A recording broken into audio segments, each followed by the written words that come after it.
Ryan Clark yesterday was talking about whether it would be the right or wrong decision for the Steelers to approach Atlanta about Kirk Cousins. Here's what he said.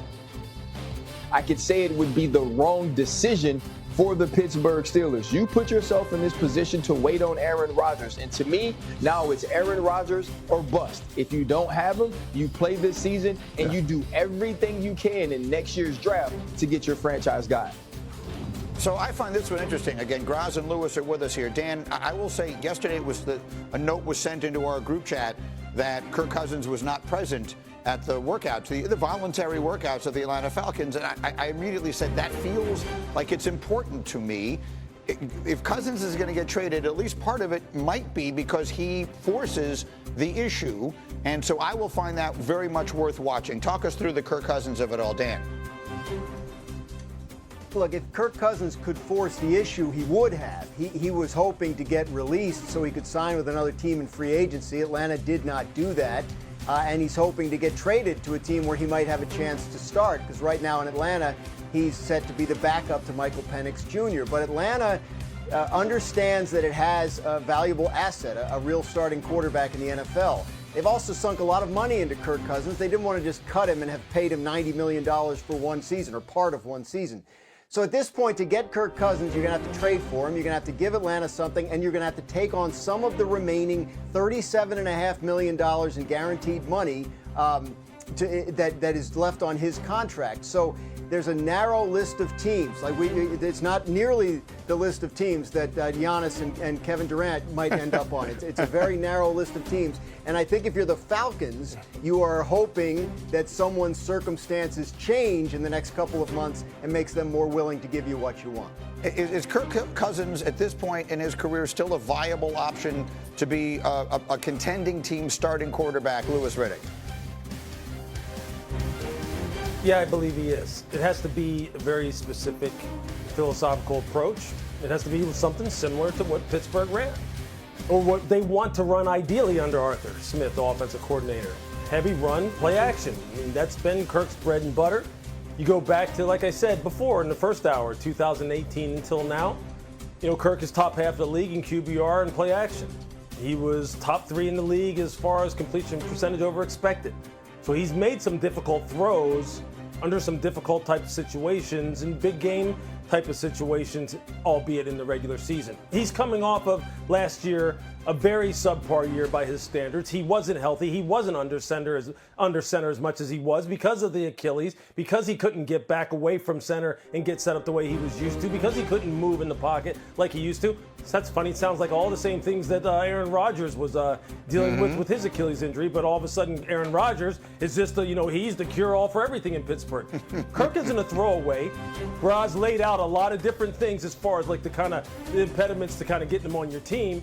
But when you say Pittsburgh should do everything to get in position to draft a quarterback, like what? They should just suck? They should throw the season away to make sure? I mean, that doesn't sound like a Pittsburgh type thing. They're in a tough spot.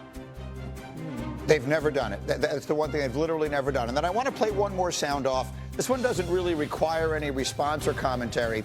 But Terry Bradshaw did a radio show, the legendary Steeler quarterback.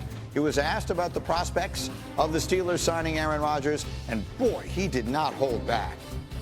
That's a joke. He should. That is just, to me, is a joke. What are you going to bring him in for 1 year? Are you kidding me? That guy needs to stay in California. Thank you. Thank you. Chew on bark and whisper to the guys out there. You get this presence and you feel like it's going to start snowing. So, chew on bark? I mean, I'm just Dan, is that one you're familiar with? It's not, but Terry and I are not from the same part of the world, so maybe that's an expression where he comes from. But it's quite a statement.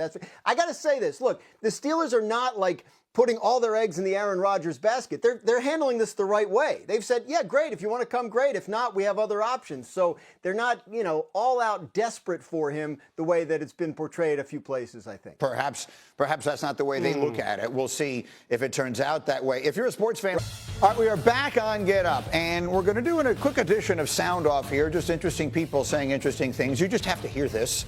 This was Terry Bradshaw talking about Aaron Rodgers potentially joining Terry's old team, the Pittsburgh Steelers. Just listen. That's a joke. He shouldn't. That is just to me is a joke. What are you going to bring him in for 1 year? Are you kidding me? That guy needs to stay in California. Thank you. Thank you. Chew on bark and risk it to the gods out there. You get this presents and you feel like it's going to start snowing. So. I don't. Does anyone have a reaction to that? Sometimes things can be presented without comment. Dan? Bark? Chew on bark. Chew on bark is an interesting burn. I never heard that one before, but it's nice to hear. I've never heard when you get in someone's. I never heard when you get in someone's presence, you feel like it's going to start snowing either. I mean, I don't like the cold no more than anybody, but I've never said that before.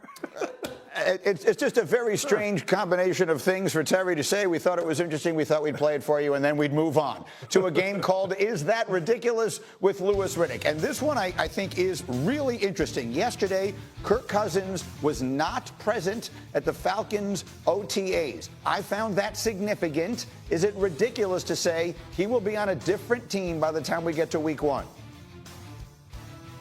No, I don't think that's ridiculous at all, Greeny. And I think the speculation is going to heat up. I think this is obviously what Atlanta's front office is kind of banking on, that as we move through the offseason in the training camp, there's always going to be movement at the quarterback position. There's always going to be a team that figures, hey, look, we can level up with one of these veteran acquisitions somewhere, somehow, and maybe Kirk is that guy. And look, the speculation connecting him to Pittsburgh, I understand it. I get it. What does Arthur Smith run and play action pass? From 2018 to 2024, Kirk's time in Minnesota, his first year in Atlanta.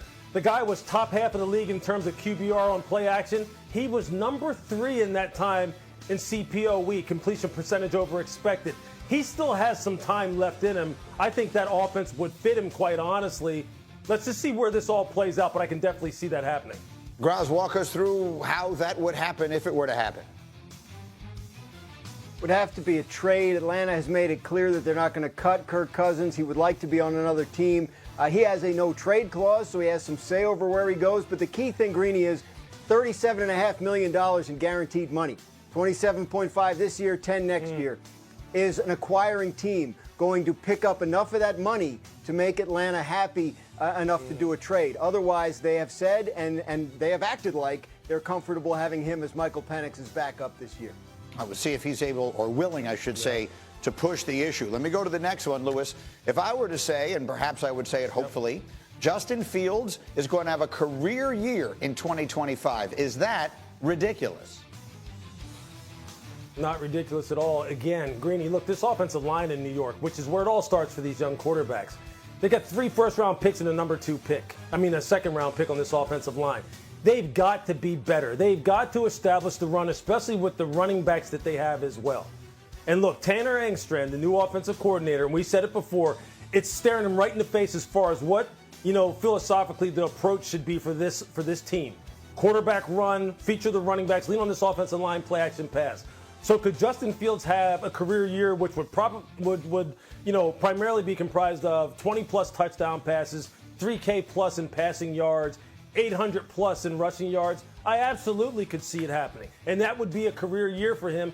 I don't see why, if this team stays on the field in terms of everyone staying healthy, that Justin can't have that kind of year. All right. Mũi tiếp theo.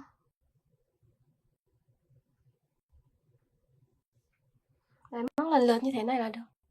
Tiếp nha mọi người. Đây, móc nốt cái khúc này. Cũng y như vậy.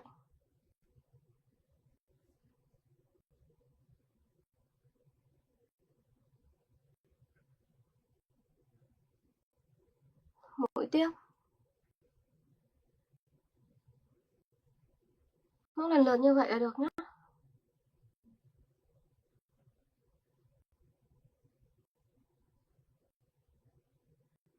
Mũi nữa này.